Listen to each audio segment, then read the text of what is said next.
My name is Jade Kelly. I am the president of CWA Local 7799, your favorite union's favorite union. We are a member-led public sector union in the state of Colorado for higher ed, healthcare, public libraries, public defenders, and county workers. And what are public workers facing? I know that Project 2025 was for privatization of all public services, public education, also putting in company unions. What's going on with the attack on public workers in your union, your area? Yeah, we're facing your typical union busting threats, the attacks from the boss, but I think more than ever before, we're seeing attacks from billionaires trying to privatize public higher education, hospitals with cuts to Medicaid, and actually threatening the solvency of major hospitals all throughout the state of Colorado, in Denver and rural areas. We're threatened in new ways that we have never seen before, including in technology. AI surveillance has been used to target specifically union members and those of marginalized identities, as well as starting to replace jobs while decreasing services for students. AI graders that are grading a ChatGPT paper, it's just AI bots grading AI bots. It's turning education into transactional,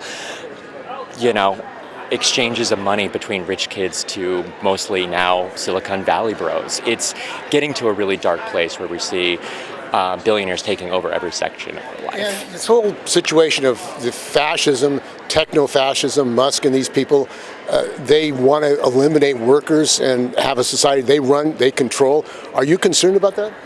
Oh, absolutely. I do not want to live in Elon Musk's vision of the world. I'll be dead in a moment. I will have my head shaved in a Louisiana male prison. Don't worry, I'll organize that prison, but fuck, I cannot be that person without, losing a lot of my happiness and joy. So there's a reason I'm pushing hard for... It seems like they control the government now and they're implementing these policies throughout the government.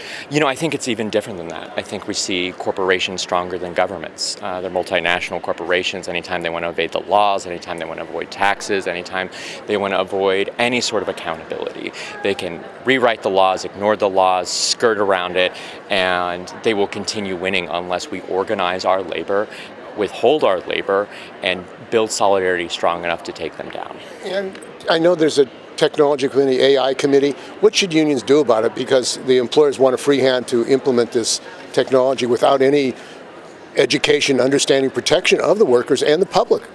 We should treat it like the existential threat that it is.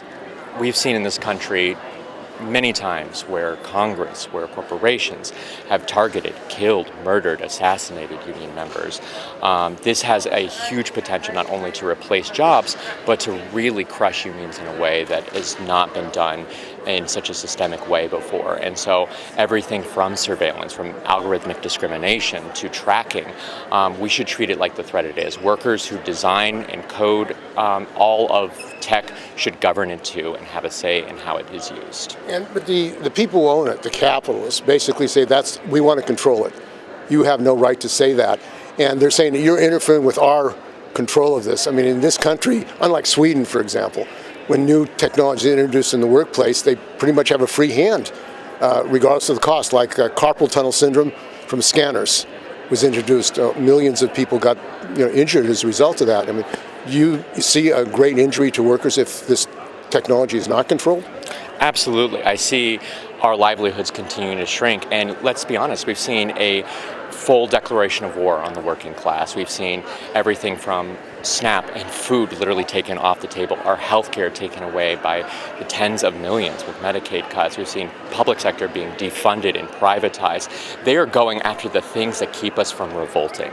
And I think that is really pushed a lot of people into realizing, hey, if I don't organize with my coworkers, if I don't stand with my neighbors, if I don't move past the small contradictions that maybe we have, maybe we don't agree on everything, but that we can agree that the 99% of us who keep this world running, who keep our institutions afloat, who fight for the public good, should govern our communities and make sure we govern our tech too.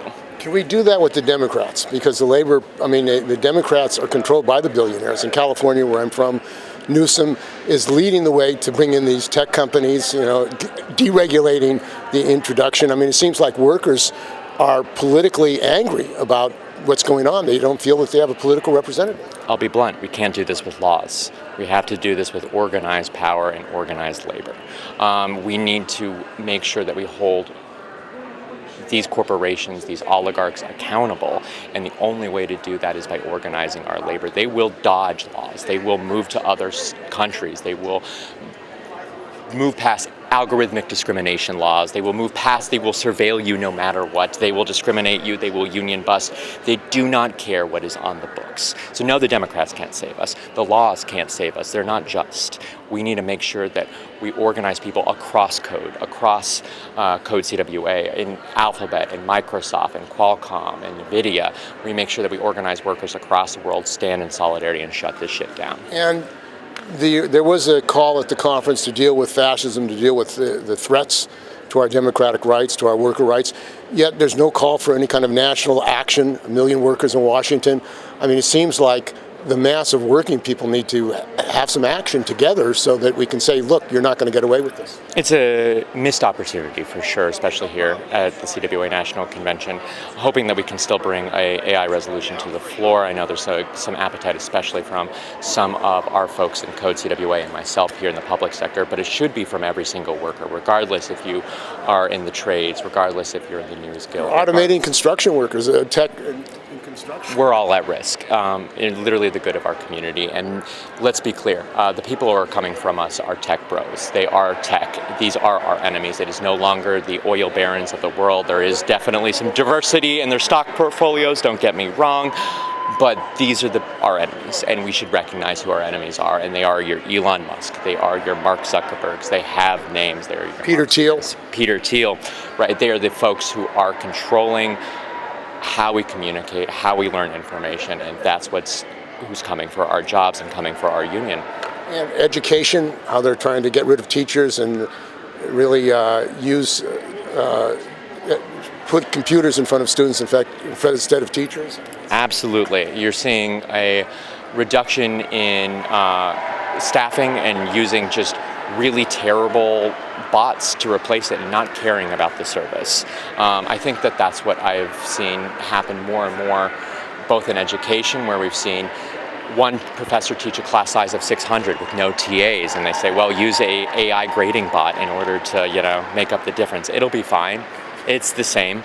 And you don't have that individual instruction. You don't have that personal touch.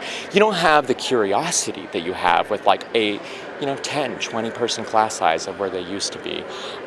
It seems billionaires have that for their families, actually, but not for... And education is becoming less and less affordable with less access to loans, less access to Pell Grants, less access to financial aid. So it is an attack. It is a full declaration on the working class. It is a declaration of war on the working class, and we should respond accordingly. We need to make sure we fight it.